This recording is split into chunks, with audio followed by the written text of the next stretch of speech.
Hey guys, just going to give you a quick update. Ignore the carpet in here. It's nasty. It's going to get ripped up. And we found a product that before we sell the house, we're going to paint this floor with a non-skid concrete paint that looked really cool. So we're going to do that. But this door has been painted the terracotta. And I really like it. It matches the paneling out here really well. This is the bonus room that, you know, somebody can use as an entertainment place or, you know, a den. The house actually has a formal living room and a den already in there in the house. But this is like a bonus entertainment place. I mean, you could set up a really elaborate man cave or teen room or whatever out here. But it's always been our junk room, Scott's radio room. But I don't know if you could see, but that is a really beautiful terracotta color. And we got Greg's car pushed back because we're worried about the neighbor's tree over there falling. And I was just going to show you what all Adele got here. And she started painting on the garage. And there goes the steam. Sorry, I can't do anything about that. It's been raining. Maybe it'll clear here in a minute. I hope. But you can see the Simply Sage is the green that we're using. And Scott has started painting the door into the garage with the terracotta. The trim's all going to be in gray, right? That is correct. And we've just totally lost. I'm going to go and be right back, guys.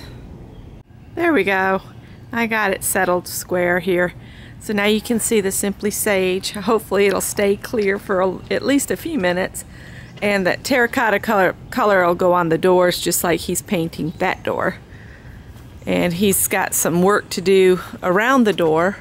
But then the other part he got done today is he used the pressure washer, and you can see it got most of the paint down here. And then he's been using the scraper there, and he got the brick, what's that called? The shingle molding back up. So and the soffit was starting to fall. The nails had rusted and backed out, so I got all the soffit nailed back up. I used some cement coated sinkers. yeah, because it was bubbled down. Yeah, and the fascia board was pulling away as well. I got it set back in with some cement coated sinkers. Cool. But something kind of neat about this house. The house was built in 1960s. The fascia boards are all cedar. It's like they're made out of Western red cedar. So they've held up well. I've had a few little rotten places I've had to deal with, but looks like pretty good material. So It is. I'm gonna keep it, fix what I can, and keep going.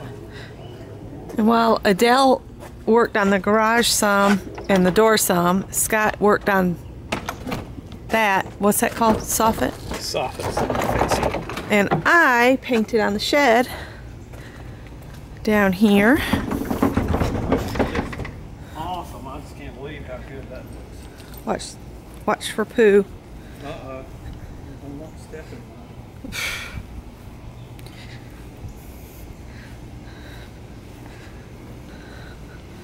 And I got the gray painted. I'm going to have to go back in with the Simply Sage and touch up where I dripped a little bit. And then the only other thing I have to do is, Scott was thinking to do the doors all solid, the terracotta color, but I think I'm going to use the same, what is this called? Vintage linen? Vintage linen. As I put around this window, I'm going to do the outer part of the door in it. I'm really warming up to this color. But you can see the places I need to do touch up with the green. I need a real small brush. Yeah, I got a little paint on there. I didn't have a wet rag like I normally keep with me. So I've got some touch-ups to do. Well, this is rough sawn as well as this, so it's kind of hard not to get a little. Yeah, it is hard to paint. It's not a smooth, even stroke of applying paint. It takes some work to work it in. But I got the gray pretty good. Do you see places on the gray that you think I need to go back over? On this side, it looks good. I see some right there. You need to Right do there. Yeah, there's a spot. You need to touch up a little green around this window. Yeah, yeah, I know. And look, there's a drip where that paint was so much thinner. This window came from the Restore. Yep, we paid $50. Yeah. No, it's a pretty good window. Yep. I'm really pleased with how this turned out. I'm warming up to this color. That vintage linen. Vintage linen.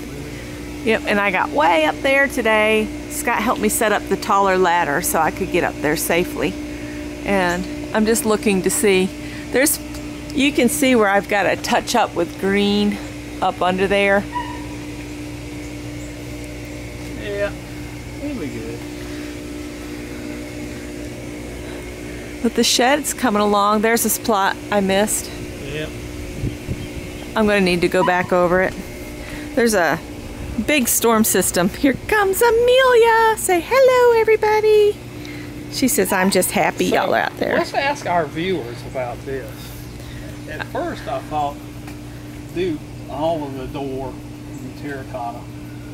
And I'm starting to kind of warm up to this vintage linen.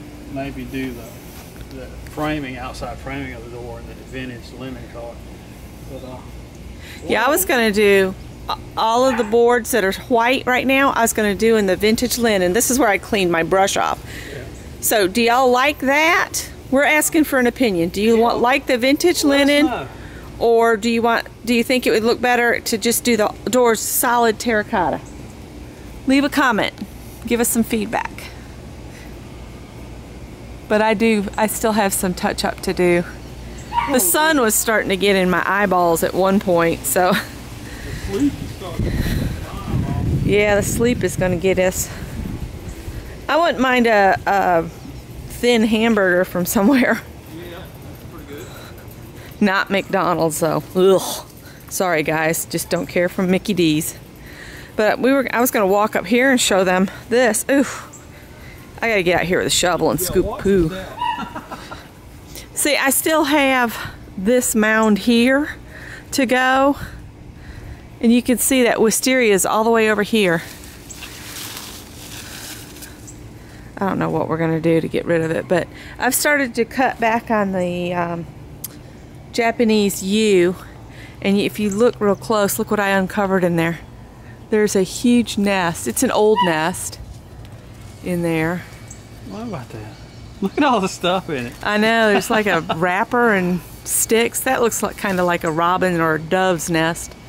But I trimmed my redbud tree back, tried to make it bush out a little bit. You know, we had a brown thrasher in this bush. Well, that might be a brown thresher.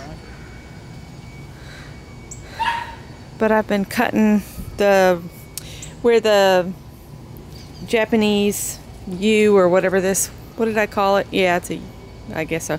I've been cutting up all the stuff that's come up volunteer, basically. I'm gonna have to hit this with more poison. See this? Yeah, it's just so dense. Hey puppies. Hey puppies. What a noxious weed wisteria is. Wisteria is very annoying. There's the neighbor doggy.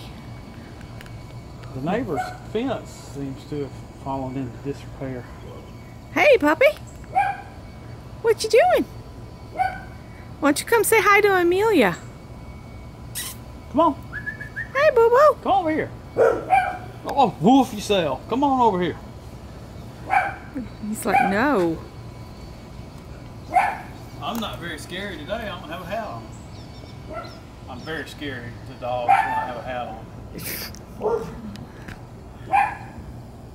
Woof. Okay. But we got the old composter tore apart. Watch for doggy do. They've been up here. The dogs are enjoying having additional yard space to run in. And I still got all of these wisteria bits to get up. Wisteria vine. It's a noxious thing. Yep. Some of it's been here quite a while. Yeah. And you know, a number of years ago, I cleaned it all out. It was completely clear from between the fence. And then I started working crazy hours and I wasn't out here as much. And it can take over really quick. But we've got pressure washing to do. We're going to pressure wash the back of the garage and the two sides, and then we can get working on those.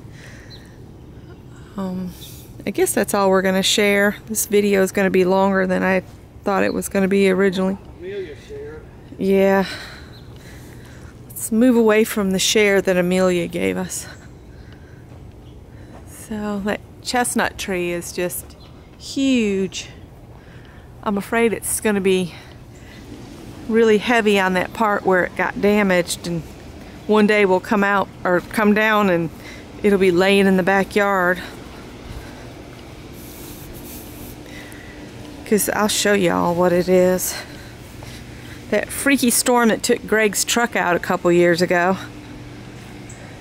did that to this tree.